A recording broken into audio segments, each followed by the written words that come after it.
Physiotherapy जो है modern medical science का एक बहुत बड़ा हिस्सा है और भारत में बिल्कुल इंडिपेंडेंट प्रैक्टिस होती है। तो अगर जो पेशेंट है या उनके रिश्तेदार जब भी इलाज कराने जाए तो देखें कि उनकी जो जहाँ जा रहे हैं उनकी योग्यता क्या है, उन्होंने बैचलर इन फिजियोथेरेपी किया है कि नहीं, मास्टर्स इन फिजियोथेरेपी किया है कि नहीं, या फिर किसी अच्छे संस्थान से पास आउट हो कि नहीं। ये नहीं कि कोई डॉक्टर या फिजिशियन क्या है, कोई सर्जन है वो सिंपल एक्सरसाइज बता रहे हैं क्वेर की तरह, उससे पेशेंट को बिल्कुल बचना चाहिए। कहने का अर्थ है कि आप वेल क्वालिफाइड जो फिजियोथेरेपिस्ट है उनसे मिले। वैसे लोग की डिग्रियां जो है बाहर में लगी होती हैं, कई बार डिग्रियां भी कई लोग खरीद लेते हैं, दुर्भाग्यवश ऐसा भी होता है। तो आपको इस बात का पता करना चाहिए कि उनकी सोशल रेपुटेशन कैसी है और जो तभी जो है आप इलाज कराएं। तो कहने का अर्थ यह है कि 3-4 उनकी डिग्री, वो कहाँ से उन्होंने पास आउट किया, उनकी सोशल रेपुटेशन क्या है, पेशेंट कितने ठीक हो रहे हैं, इन सब सारी चीजों पर आप ध्यान रखेंगे, अच्छे फिजियो से आपको मुलाकात हो जाएगी और वहीं इलाज कराना चाहिए। देखिए, तीत की फिजियोथेरेपी, मान ली किसी का जो है यहाँ पर कोई फ्रैक्चर हो गया, मान ली मैक्सिला का फ्रैक्चर हो गया या हड्डी यहाँ की टूट गई है, या किसी को कैंसर हो गया, तो उस कैंसर के कारण यहाँ का जो है मुंह का ऑपरेशन किया गया, यहाँ की हड्डियों का ऑपरेशन किया, पता लगा मुंह खुल नहीं रहा है। जैसे 3 उंगलियां है, ये 3 उंगली हमारे मुंह के अंदर, जैसे मैं आप मुंह खोल रहा हूँ, आसानी से चलेगी। तो यह जो है क्राइटेरिया है कि आपका मुंह नॉर्मल है या नहीं है। अगर 3 उंगली से कम खुल रही है तो इसके लिए आपको जो है फिजियोथेरेपी से ही खुलेगी, क्योंकि आप फिर खा नहीं पाएंगे, पी नहीं पाएंगे, फिर आपकी जो है आप जिंदा रहने में आपको बहुत दिक्कत होगी, सब हमेशा लिक्विड डाइट लेना पड़ेगा। तो ऐसे कई उदाहरण है जहाँ तीत की फिजियोथेरेपी की जाती है। यहाँ पर जो हमारा गाल है उसकी फिजियोथेरेपी की जाती है। अब किसी को पैरालिसिस हो गया, किसी का मुंह टेढ़ा हो गया, उस वक्त भी जो आपको खाने पीने पता लगा कि लार यहाँ से टपक रहा है, उसके लिए हम लोग बहुत सारी मशीनें यूज करते हैं जो जिससे कि फिजियोथेरेपी में और एक्सरसाइजेस बताते हैं और मरीज जो है बिल्कुल ठीक होता है। तो तीत की फिजियोथेरेपी जो है, जैसे मैंने पहले बताया कैंसर है, वहां भी आप यूज कर सकते हैं। तो बहुत सारी बीमारियां होती हैं, पैरालिसिस से लेकर कैंसर से लेकर अन्य बहुत सारी बीमारियां, वहां पर तीत की फिजियोथेरेपी की जाती है। देखिए, एलोपैथ में जो चीज दिखती है उसी का इलाज होता है। एलोपैथ में एक मिसकॉन्सेप्शन हो गया कि हर बीमारी का इलाज, संभव ही नहीं है। ऐसा एक स्टडी है जिससे मात्र 16 बीमारियां ही जो एलोपैथ ठीक कर सकता है और को कंट्रोल कर सकता है, ठीक नहीं कर सकता है। तो फिजियोथेरेपी जो है इतना वास्ट है, क्योंकि इंडिया में जो टैलेंटेड लोग बाहर चले जाते थे, अमेरिका इंग्लैंड चले जाते थे, हमारे बैचमेट है उसमें 70-80% अमेरिका इंग्लैंड आयरलैंड में रह रहे हैं। तो अच्छे फिजियोज की कमी, लोगों को दवाई कंपनियों के द्वारा अनावश्यक दवाई कई बार खिलाई जाती है, उसको उनको बताया नहीं जाता है। तो मेरे पास ऐसे सैकड़ों उदाहरण है जहां की पेशेंट बिल्कुल नहीं ठीक हो रहा था, वो बिल्कुल ठीक हो गया। नमस्कार, बुलेटिन ऑफ बिहार के खास प्रोग्राम सेहत में आपका स्वागत है। आज हम लोग बात करेंगे डॉक्टर रत्नेश चौधरी से। पटना स्थित IGIMS में फिजियोथेरेपिस्ट के मशहूर डॉक्टर हैं। इनके चर्चे यह होते हैं पटना में कि अगर फिजियोथेरेपी करानी है तो रत्नेश जी से ही करानी है, तो 100% रिजल्ट आएगा, वो जो पेशेंट है वो रिकवर कर लेता है। सबसे पहले तो रत्नेश जी बहुत बहुत स्वागत है आपका हमारे चैनल में आने के लिए, और शुरुआत यहीं से करते हैं। अक्सर यह देखा जाता है पैरालिसिस के केसेस में कि पेशेंट जो है वो रिकवरी भी कर लेता है, लेकिन काफ़ी लेट रिकवरी होती है और उसमें फिजियोथेरेपिस्ट एक बहुत अहम रोल निभाता है। तो इसमें ज़रा बताया जाए कि पैरालिसिस होने के बाद क्या क्या प्रिकॉशन लिया जाए एज ए फिजियोथेरेपिस्ट किसी को रखने के लिए। देखिए, पैरालिसिस जो है एक बहुत बड़ा वेग टर्म है, लेकिन जो बहुत सारी बीमारियां होती है जिससे पैरालिसिस होती है, जैसे किसी का ब्लड प्रेशर बढ़ जाए वहाँ पैरालिसिस हो सकती है, हाथ एक साइड का हाथ पांव काम करना बंद कर सकता है, तो एक उसको हम लोग हेमिप्लीजिया बोलते हैं। इसके अलावा जैसे किसी का चेहरा टेढ़ा हो जाता है, उसको हम लोग बेल्स पाल्सी बोलते हैं, जो नर्व होती है वो कई बार दब जाती है, इन्फेक्शन हो जाता है। इसके अलावा किसी को ब्रेन में ट्यूमर हो गया तो उससे ही पैरालिसिस होती है, कई बार ऑपरेशन किया जाता है, ब्रेन की सर्जरी की जाती है, वहाँ भी पैरालिसिस हो जाता है। पोलियो भी एक तरह का पैरालिसिस ही है। तो कहने का अर्थ है पैरालिसिस बहुत तरह के होते हैं और जितने भी पैरालिसिस से उस पर बिना फिजियोथेरेपी के पेशेंट रिकवर नहीं करता है। लेकिन जैसे अगर हम बहुत ही जो सामान्य पैरालिसिस होता है जिसको हम लोग कहते हैं कि हेमिप्लीजिया हो गया है, तो उसमें बहुत तरह के, जैसे हेमिपेरेसिस यानी कि थोड़ी देर के लिए पैरालिसिस कुछ दिनों के लिए हुआ, एक और बोलते हैं रिन रिवर्सिबल इस्केमिक न्यूरोलॉजिकल डेफिसिट, वो 24 घंटे पेशेंट ठीक हो जाते हैं, ये भी एक पैरालिसिस का एक उदाहरण होता है। तो इन सबों में फिजियोथेरेपी का रोल सबसे ज्यादा है। पेशेंट अगर का कोई हिस्सा अगर पैरालाइज हो गया है, पेशेंट नहीं चल पा रहा है, पेशेंट अगर उसके हाथ पांव नहीं काम कर पा रहा है, तो दुनिया में से कोई दवा नहीं है उसके लिए आपको फिजियोथेरेपी ही करानी पड़ेगी। आपके फिर एक प्रश्न का एक और हिस्सा था कि कई बार लंबा समय लगता है। ऐसा नहीं है, जैसे मैंने रिंड बताया, ये 24 घंटे पेशेंट ठीक हो जाते हैं। अगर किसी को हेमीपेरेसिस यानी कम, जैसे हाथ उठाया तो मैंने कहा यहाँ तक उठा लिया, ये पूरा सीधा नहीं कर पाया, यहाँ उठाया यहाँ तक नहीं ला पाया, तो ये हेमीपेरेसिस का हिस्सा हो सकता है। वहां पर 15 दिन 1 महीने फिजियोथेरेपी करने से पेशेंट बिल्कुल ठीक हो जाते हैं। इसके अलावा जैसे हेमीप्लीजिया होता है, उसमें कई बार लंबा होता है, क्योंकि 2 तरह के जो हेमीप्लीजिया होता है उसमें 2 तरह के हो सकते हैं। ब्रेन में अगर क्लॉट हो गया तो वो थोड़ा जल्दी रिकवर करता है, यानी खून के थक्के जम गए। लेकिन कई बार अगर इन्फाक्ट हो गया, जिसको इन्फाक्ट कहते हैं, इसके अलावा कई बार जो है वो खून की नलियां जब फट जाती है, हेमरेजिक इन्फाक्ट, हेमरेजिक पैरालिसिस हो सकता है, हेमरेजिक सीवी हो सकता है, उसमें जो कई बार लंबे समय लगता है। और प्रायः ऐसा देखा जाता है करीब 70 से 80% जो है बिल्कुल नॉर्मल रिकवरी हो जाती है। हाँ, कुछ पेशेंट्स में रिकवरी कम होती है, उसके 2 कारण होते हैं। एक होता है कि कई बार पेशेंट को साइड से फिजियोथेरेपी नहीं कराई जाती है, और कई बार ऐसा दुर्भाग्यवश होता है कि ब्रेन का एरिया काफी ज्यादा अफेक्टेड हो जाता है, उससे जो है दिक्कत होती है। जी रत्नेश जी, अक्सर यह देखा जा रहा है कि आज के दौर को डिजिटल युग कहा जाता है, तो लोग यूट्यूब देखकर कोई एक्सरसाइज या योगा करते हैं, ये कहाँ तक ठीक है? देखिए, सेल्फ मेडिकेशन जैसे घातक है, वैसे ही सेल्फ इंस्पायर्ड फिजियोथेरेपी करना, सेल्फ इंस्पायर्ड योगा करना, खास करके जो बीमार लोग हैं, जिनको तकलीफ है, वो बहुत ही घातक सिद्ध होता है। तो मेरा सभी से निवेदन रहेगा कि आप जब भी अगर फिजियोथेरेपी योग करें, और खासकर आप बीमार हो, अपने आप को स्वस्थ रखने के लिए करते, तो एक अच्छे फिजियोथेरेपिस्ट से कंसल्ट करें, अच्छे योग इंचार्ज से कंसल्ट करें, योगा एक्सपर्ट से कंसल्ट करें, तभी बेहतर होगा। उसका कारण है कि देखिए, हमारे यहाँ 3 तरह के लोग एक्सरसाइजेस करते हैं। खुद को स्वस्थ रखने के लिए, बीमार होते हैं वो करते हैं, और तीसरे वजह बॉडी बिल्डिंग के लिए।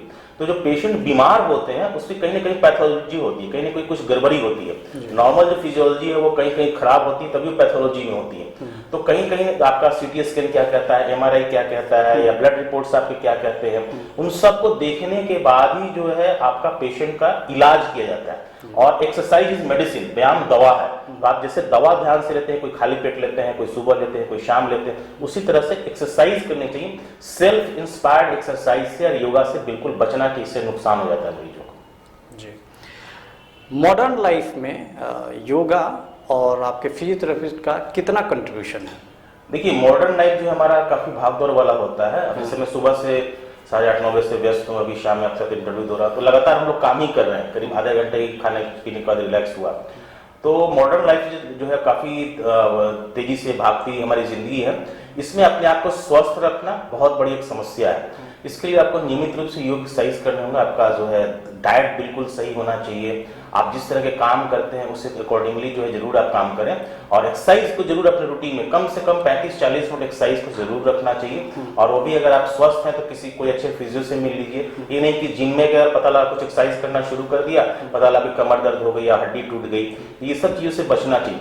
दूसरी बात है कि इसको रूटीन वर्क में नियमित रूप से करें, ये नहीं कि 10 दिन किया फिर 10 दिन छोड़ दिया, उससे जो आपकी समस्याएं बढ़ सकती हैं। तो मॉडर्न लाइफस्टाइल में योग और फिजियोथेरेपी का जो प्रिवेंटिव रोल है वो बहुत बड़ा है। अगर किसी को ब्लड प्रेशर है और वो योग में शवासन कर रहे हैं या फिजियोथेरेपी कुछ एक्सरसाइजेस कर रहे हैं, जैसे डीप ब्रीदिंग एक्सरसाइजेस है, रिलैक्सेशन एक्सरसाइजेस है, उससे जो आपकी ब्लड प्रेशर कंट्रोल होगी, उससे जो है आया ठीक हो जाएगी, उससे जो है भविष्य में होने की बीमारियां की संभावना बहुत कम हो जाएगी। जी, अक्सर या अमूमन ये देखा जाता है कि मरीज और मरीज के जो परिजन हैं वो परेशान हो जाते हैं कि हम फिजियोथेरेपी कहाँ कराएं और किसको रखें।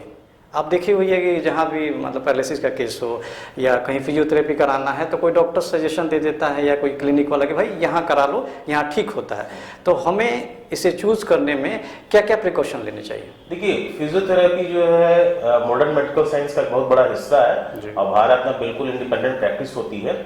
तो अगर जो पेशेंट है या उनके रिश्तेदार जब भी इलाज कराने जाए तो देखें कि उनकी जो जहाँ जा रहे हैं उनकी योग्यता क्या है, उन्होंने बैचलर इन फिजियोथेरेपी किया है कि नहीं, मास्टर्स इन फिजियोथेरेपी किया है कि नहीं, या फिर किसी अच्छे संस्थान से पास आउट हो कि नहीं। ये नहीं कि कोई डॉक्टर या फिजिशियन क्या है, कोई सर्जन है वो सिंपल एक्सरसाइज बता रहे हैं क्वैक की तरह, उससे पेशेंट को बिल्कुल बचना चाहिए। कहने का अर्थ है कि आप वेल क्वालिफाइड जो फिजियोथेरेपिस्ट है उनसे मिले। वैसे लोग की डिग्रियां जो है बाहर में लगी होती हैं, कई बार डिग्रियां भी कई लोग खरीद लेते हैं, दुर्भाग्यवश ऐसा भी होता है। तो आपको इस बात का पता करना चाहिए कि उनकी सोशल रेपुटेशन कैसी है और जो तभी जो है आप इलाज कराएं। तो कहने का अर्थ यह है कि 3-4 उनकी डिग्री, वो कहाँ से उन्होंने पास आउट किया, उनकी सोशल रेपुटेशन क्या है, पेशेंट कितने ठीक हो रहे हैं, इन सब सारी चीजों पर आप ध्यान रखेंगे, अच्छे फिजियो से आपको मुलाकात हो जाएगी और वहीं इलाज कराना चाहिए। जी, कितने सारे लोग हैं जो डिफरेंट डिफरेंट तरह की एक्सरसाइज करते हैं? अमूमन ये सोचा जाता है कि नहीं सभी लोगों को एक्सरसाइज करना चाहिए, तो डॉक्टर साहब आपके अनुसार किन किन लोगों को एक्सरसाइज करनी चाहिए? देखिए, एक्सरसाइज को है हर व्यक्ति को करना चाहिए। हम जानवरों को ही बताते हैं कि वहाँ भी एक्सरसाइज लोग कराते हैं। हम भी घर में कुत्ते होते हैं, उनको भी लोग टहलाने ले जाते हैं। तो एक्सरसाइज हर व्यक्ति को करना चाहिए, जो किसी भी उम्र के हों, किसी भी एज के हों, किसी भी जाति धर्म के हो, है ना। हाँ, आप एक्सरसाइज करने का आपका मकसद क्या है? क्या पहले आपको फिट रखना है, वहाँ फिट रखने के लिए एक्सरसाइज करें। बीमार है तो वहाँ पर एक्सरसाइज करें। आपको रिहेबिलिटेशन या पुनर्वास की जरूरत है तो वहाँ पर एक्सरसाइज करें। आपको बॉडी बिल्डिंग करनी है तो वहाँ पर एक्सरसाइज करें, लेकिन एक्सरसाइज जरूर करें। 30-40 मिनट पर डे एक्सरसाइज करें। जरूरत के हिसाब से आपकी उम्र अमल को 10 मिनट अलाउ करें, 10 मिनट करें। हफ्ता में 5 दिन 7 दिन जरूर, 6 दिन 7 दिन एक्सरसाइज हो सकता है, एक दिन आप रेस्ट लें। तो इस हिसाब से आपको एक्सरसाइज करनी चाहिए ताकि आपका बॉडी स्वस्थ है, क्योंकि पूरा शरीर हमारा मशीन है और इस मशीन की रिपेयरिंग होती रहनी चाहिए और मशीन को फंक्शनल रखने के लिए एक्सरसाइज बहुत ही जरूरी है। जी रत्नेश जी, क्या ऐसा कोई पॉसिबिलिटी है कि डिजीज होने से पहले ही हम कुछ ऐसा एक्सरसाइज करें जिससे हम बच सकते हैं?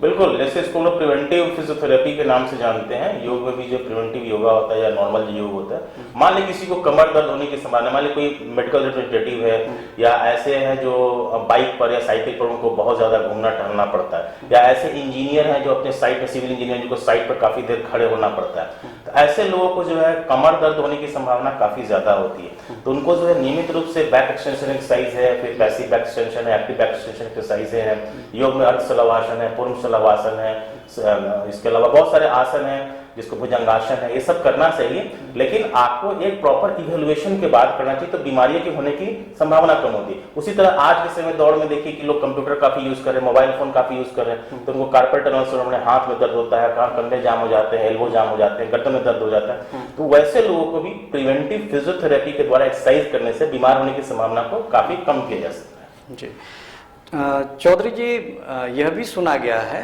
कि फिजियोथेरेपी में आप बोन का भी फिजियोथेरेपिस्ट हो सकता है, फेफड़े का भी फिजियोथेरेपिस्ट हो सकता है, ये तीत का भी फिजियोथेरेपिस्ट हो सकता है। तो ये सब तो एक अमूमन आम आदमी के लिए नई चीजें हैं। तीत की फिजियोथेरेपी कैसे होगी? देखिए, तीत की फिजियोथेरेपी, मान ली किसी का जो है यहाँ पर कोई फ्रैक्चर हो गया, मान ली मैक्सिला का फ्रैक्चर हो गया या हड्डी यहाँ की टूट गई है, या किसी को कैंसर हो गया, तो उस कैंसर के कारण यहाँ का जो है मुंह का ऑपरेशन किया गया, यहाँ की हड्डियों का ऑपरेशन किया, पता लगा मुंह खुल नहीं रहा है। जैसे 3 उंगलियां है, ये 3 उंगली हमारे मुंह के अंदर, जैसे मैं आप मुंह खोल रहा हूँ, आसानी से चलेगी। तो यह जो है क्राइटेरिया है कि आपका मुंह नॉर्मल है या नहीं है। अगर 3 उंगली से कम खुल रही है तो इसके लिए आपको जो है फिजियोथेरेपी से ही खुलेगी, क्योंकि आप फिर खा नहीं पाएंगे, पी नहीं पाएंगे, फिर आपकी जो है आप जिंदा रहने में आपको बहुत दिक्कत होगी, सब हमेशा लिक्विड डाइट लेना पड़ेगा। तो ऐसे कई उदाहरण है जहाँ तीत की फिजियोथेरेपी की जाती है। यहाँ पर जो हमारा गाल है उसकी फिजियोथेरेपी की जाती है। अब किसी को पैरालिसिस हो गया, किसी का मुंह टेढ़ा हो गया, उस वक्त भी जो आपको खाने पीने पता लगा कि लार यहाँ से टपक रहा है, उसके लिए हम लोग बहुत सारी मशीनें यूज करते हैं जो जिससे कि फिजियोथेरेपी में और एक्सरसाइजेस बताते हैं और मरीज जो है बिल्कुल ठीक होता है। तो तीत की फिजियोथेरेपी जो है, जैसे मैंने पहले बताया, कैंसर है वहां भी आप यूज कर सकते हैं। तो बहुत सारी बीमारियां होती हैं, पैरालिसिस से लेकर कैंसर से लेकर अन्य बहुत सारी बीमारियां, वहां पर तीत की फिजियोथेरेपी की जाती है। जी, यह भी सुना जाता है कि आज जो दौर है वो फिजियोथेरेपी का दौर है और कहीं कहीं एलोपैथी भी फेल हो जाती है, तो वहाँ फिजियोथेरेपी अपना काम कर जाती है। आपके अपने इस करियर में ऐसी कुछ घटनाओं का जिक्र करना चाहेंगे?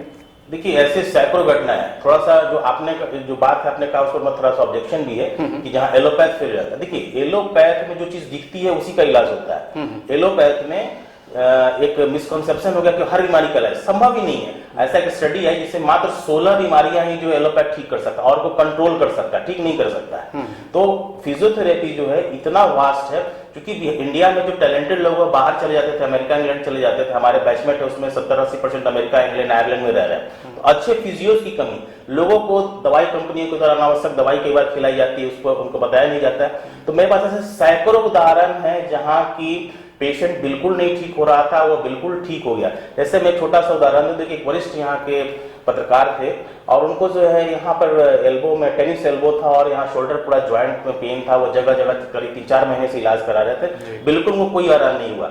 लेकिन उन्हें किसी ने मुझे मेरे बारे में बताया, लगभग 7 साल पहले की बात है, और फिर वो नियमित रूप से करीब 1 महीना फिजियोथेरेपी कराया, उनके बिल्कुल एल्बो का पेन ठीक हो गया और वो बिल्कुल स्वस्थ है। इसी तरह से एक बक्सर के सज्जन थे, उनको जो है पूरा गर्दन में और सीने में दर्द रहता था। उनको कार्डियोलॉजिस्ट ने देखा, हृदय रोग विशेषज्ञ ने देखा, जनरल फिजिशियन ने देखा, चेस्ट के स्पेशलिस्ट होना, CT स्कैन हो गया, बहुत सारी चीजें हुई, लेकिन वो ठीक नहीं। लेकिन उनको 2.5 महीने फिजियोथेरेपी जो रेगुलर करनी पड़ी और वो बिल्कुल आज भी स्वस्थ। इस बात को करीब 4 साल हो गया। ऐसा सैकड़ों मेरे पास उदाहरण है जिसमें दिखा गया है कि चूंकि बीमारी की जो जड़ है वहां पर हम लोग काम करते हैं, है ना। ये नहीं कि जो चीज दिखा सिर्फ उसी का। कई बार जो है एलोपैथ में या आयुर्वेद में कई बार बहुत सारी चीजें दिखती नहीं है, लेकिन हम लोग जो एक्सपीरियंस से पकड़ लेते हैं कि इनको ये समस्या, इसका इलाज यहाँ संभव है, फिजियोथेरेपी में संभव है। जी, ये थे डॉक्टर रत्नेश चौधरी, पटना के मशहूर डॉक्टर हैं, IGMS में फिजियोथेरेपी डिपार्टमेंट में कार्यरत हैं और बहुत सारे मरीजों के लिए एक मसीहा के रूप में उभरे हैं। और बुलेटिन ऑफ बिहार और ख़ासकर मुझे भी बहुत उम्मीद है कि हमारा ये खास सेहत प्रोग्राम दर्शकों को बहुत पसंद आएगी और उनके लिए फ़ायदेमंद भी रहेंगी। डॉक्टर साहब, आपको हमारे स्टूडियो में आने के लिए बहुत बहुत शुक्रिया, बहुत बहुत धन्यवाद। Thank you very much. Thank you sir.